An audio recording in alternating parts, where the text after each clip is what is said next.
A Apple finalmente resolveu mostrar que a Siri ficou inteligente. Ou, pelo menos, resolveu mostrar o que ela acha que uma Siri inteligente deveria ser. Coisas que foram prometidas pra gente há mais de uma década parecem ter começado a aparecer. Uma assistente que entende contexto, que sabe o que está na tela, que busca informações em mensagens, e-mails, fotos e calendários, não só para te mostrar, mas para fazer ações sem você precisar abrir 10 aplicativos diferentes. Em outras palavras, a gente está chegando, finalmente, no tão sonhado iPhone inteligente. Não no sentido de um celular que tem um chatbot instalado. Isso a gente já tem faz algum tempo, mas no sentido de um aparelho em que a IA vira parte do sistema operacional. Talvez a coisa mais importante. No episódio de hoje do IA Modo de Usar, a gente vai falar de por que os anúncios da Apple esta semana talvez sejam uma das evoluções mais relevantes da inteligência artificial desde o lançamento do ChatGPT. Bora lá? Antes que os fãs de Android que não gostam da Apple reclamem, vamos tirar algo da frente. O que a Apple mostrou essa semana na WWDC, a conferência anual para desenvolvedores, não é nada essencialmente novo. Usar IA para ajustar foto é algo que donos de Galaxy já têm. Agendar coisas a partir de um e-mail, a gente já faz no ChatGPT conectado a uma conta do Gmail. O Android, especialmente no Pixel, já tinha, por exemplo, essa coisa de apontar a câmera e pedir informação. Tudo isso foi apresentado pela Apple como se eles tivessem inventado a roda. Normal, faz parte. Eu nunca fui dessa briga de torcida, eu fico mais feliz que mais gente pode usar essas tecnologias. E essa coisa de a Apple parecer que está para trás é algo que a gente já espera. Historicamente, ela pega tecnologias que já existem, integra ao produto e esconde a complexidade. E foi o que ela fez agora. Empacotou um monte de uso interessante de IA nessa nova Siri. Em algumas coisas ela chamou de Apple Intelligence. Tá meio confuso o branding ali. Aliás, bom lembrar, em 2024 a Apple anunciou coisas parecidas na WWDC daquele ano, e eles disseram que para usar tudo isso era preciso comprar um iPhone 16. Muita gente comprou, só que as funcionalidades não vieram e a empresa aceitou pagar uma indenização de 250 milhões de dólares para usuários insatisfeitos, em uma decisão agora em maio. Fecha parênteses. Mesmo que não tenha tanta novidade aparente, a Apple mostrou coisas legais que virão para os iPhones no final do ano. Por enquanto, algumas serão específicas dos americanos e não devem chegar tão cedo à China e à Europa, por questões legais de privacidade. Mas deve vir para cá em breve. E nem dá para testar antes, tá? Eu instalei o iOS novo em beta e tem uma fila de espera para usar a Siri mais esperta. Então, hoje é um IA modo de usar que não dá para usar agora, mas dá para falar. E como eu falei, isso aqui é importante. Nos últimos anos, a experiência de usar a IA tem sido algo meio, digamos, explícita.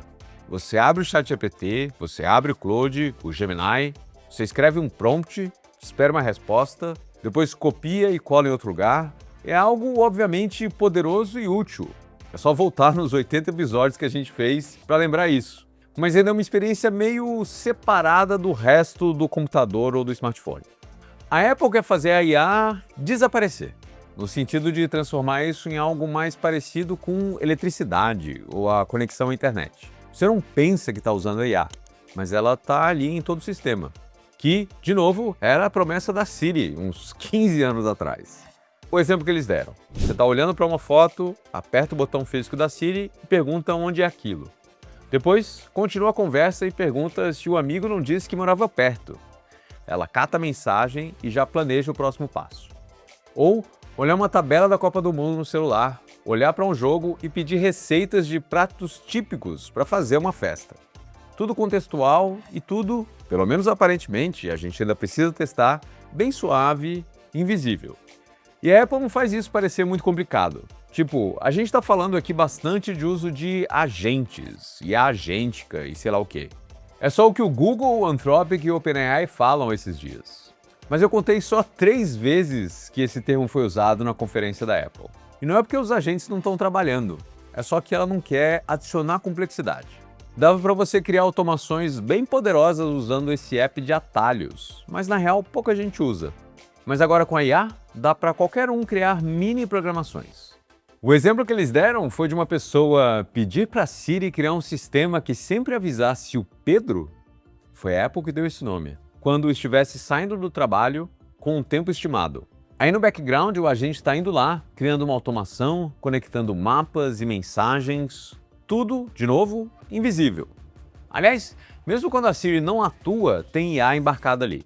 Um dos grandes focos do próximo sistema operacional da Apple é melhorar os controles parentais, decidir o quanto e quando a criança pode fazer o que com o aparelho. Vai ser possível limitar aplicativos, controlar sites, aprovar novos contatos, reorganizar o tempo de uso e até borrar automaticamente imagens sensíveis ou violentas enviadas para crianças por mensagens, antes de ela ver. Isso também é inteligência artificial, de novo, invisível. A Apple também não falou de outro termo da moda, Vibe Coding, mas também estava lá. No Safari, agora você pode pedir para a Siri criar uma extensão que, por exemplo, avisa quais receitas do seu site de receitas favoritos você já fez. E o foco ali foi super em casos de uso pessoais. Acho que eu mal ouvi os termos produtividade ou trabalho. A ideia é deixar pequenas tarefas mais simples. Claude e ChatGPT que briguem para ver quem reina no escritório. As mais de 2 bilhões de pessoas que usam dispositivos da Apple vão usar IA para se divertir ou para deixar a vida mais fácil. Alguns meses atrás, eu falei aqui como o ChatGPT queria ser um novo sistema operacional, um novo Windows mediando os aplicativos, sendo o centro o lugar que a gente resolve os problemas. A Apple se ligou que a tendência é essa e lembrou que, mais que o ChatGPT, o iPhone é meio que o ponto focal das pessoas. A Apple não parece querer vencer a guerra dos modelos mais avançados. Aliás, ela fez um acordo com o Google e está rodando uma versão customizada do Gemini na nuvem dela e nos próprios aparelhos. Os donos de iPhones mais novos vão ser capazes de fazer mais coisas, porque eles vão ter a IA rodando localmente. Se tudo funcionar como a demo mostra, é claro. Pode ser uma mudança de paradigma, mas é um grande se. A nova Siri precisa funcionar, precisa ser confiável. Precisa não inventar coisa. Precisa entender o contexto sem assustar as pessoas porque ela sabe demais da sua vida. Enfim, em breve a gente vai ter essas respostas porque a gente vai testar assim que puder. Mas eu acho que vale todo mundo ficar de olho nessa experiência. A direção é clara. A Apple não quer que a IA seja mais um aplicativo no seu iPhone. Essencialmente, ela quer que o iPhone seja a IA. Eu vou deixar aqui para vocês na descrição do vídeo o link para vocês verem todas essas funcionalidades que a Apple promete. E depois vocês dizem aqui nos comentários o que vocês acharam e até a próxima.